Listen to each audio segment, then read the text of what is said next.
Let's go ahead and get started on building our application. The first things we're going to take care of are the post and category models.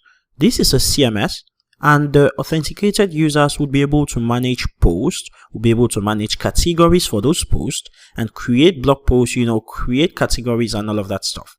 So the first thing we're going to do is run PHP artisan make model post, because we are going to be having blog posts.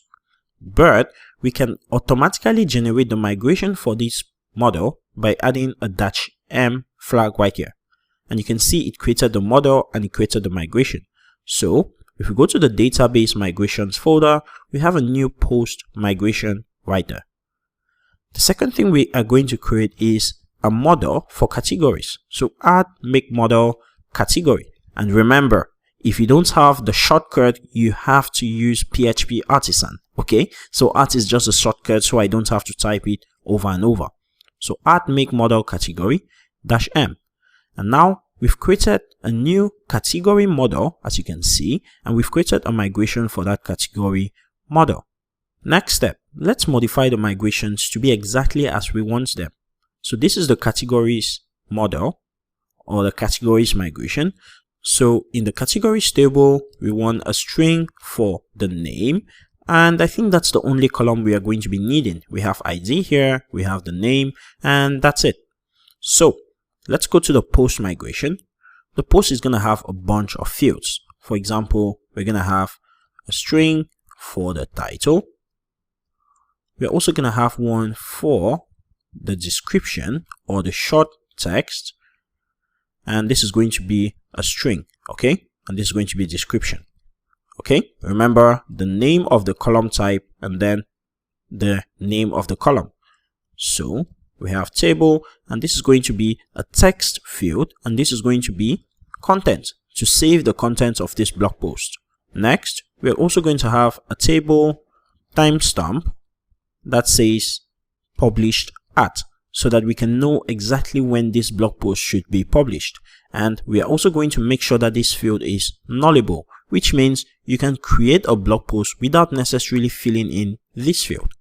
Now this is the bare minimum we need. Let's just add another field for the image. So table string, and this is going to be image.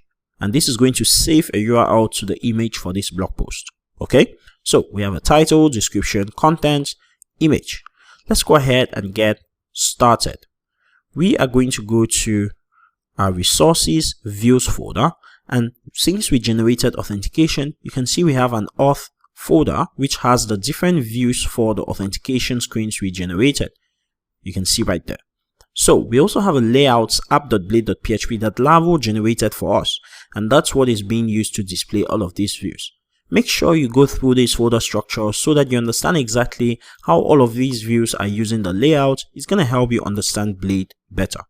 So in this case, what we want to do is go to the layouts file, and we are going to create a sidebar navigation that we can use for our application.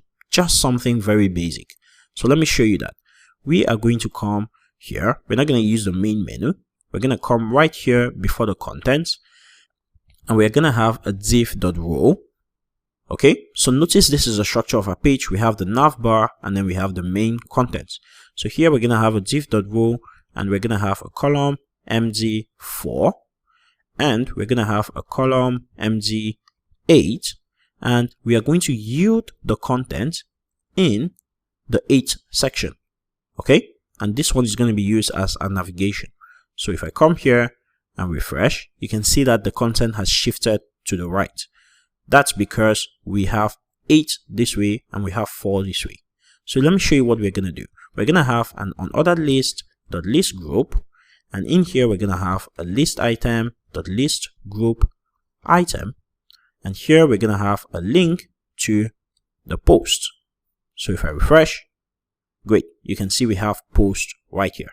Probably we don't want this to span the whole width of the browser, so we can wrap all of this in a container. So we can have a container class right here. If we refresh, great, so we have our post right here, which is going to serve as a navigation, and then we have the content area right here. Okay, So if we click on post, we should actually see a list of posts. Anytime we have a new navigation link, we can actually copy this and just duplicate it and create one for categories, just like that. Okay, but at the moment we are not yet producing the correct links. We're just preparing the boilerplate we need to build our application. Great, this looks fine. But if we log out and visit the login screen, you can see that the login screen now has a navigation menu on the left, but this is not what we want. What we want is this should only be displayed if the user is authenticated. And how do we do that in Blade? We can come here and wrap the whole of this with a directive. So here we can come here and just wrap auth, else, and auth. So auth is for when the user is authenticated. So we're going to paste this, which is the container div that we just added. Else is for when the user is not authenticated. So I'm going to copy the yield and paste it right here. And end auth is going to stop the block of code. Okay. So if the user is authenticated, show this. If the user is not authenticated, simply show the contents with no navigation. So if I come back and refresh, you can see the view is just exactly the same. So I'm going to try to log in with my details. Click on remember me, click on login. And now when I'm directed to the home page, you can see that my navigation on the left appears. Okay. So we have our post categories links right here, which are not working exactly, but we have set up applications such that we're going to start developing in the next lesson. So let's go through what we achieved in this lesson.